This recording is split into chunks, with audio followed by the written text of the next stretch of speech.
Guys কি খবর সবারই। এটা হলো বড়ু ধান খেতি। এই বড়ু ধান খেতিতে ধান হবো তোমার 30 মন 25 মন বিঘা প্রতি এরকম ধান হয়।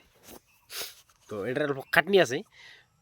খাটনি মানে কি, ওই যে যেহেতু উন্নত সিজনে এই খেতিটা করা হয়, এই যে মোটর দিয়ে জল দেন নাকি সবসময়, এই পাইপ দিয়ে দিলেও হয়, অ্যাকচুয়ালি ড্রেন কেটে দিলেও হয়, কিন্তু এটার মধ্যে খাটনি বহুত বেশি।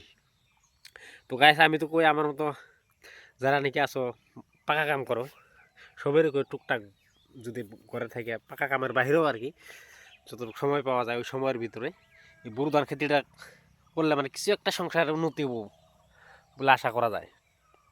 যেহেতু আমি করছি মাত্র 2 বিঘা জায়গা, এই যে এই এই গাছ আছে তো যে বাঁশ এখান থেকে এই সাইড পর্যন্ত আমি নিজে করছি, এটা 2 বিঘা জায়গা। তো প্রায় ধান হবো 2 বিঘা জায়গা, প্রায় ধান হবো তোমার 60 মন, 60 ইয়া 65 65 মন ধান অতটুকু হয় আর কি।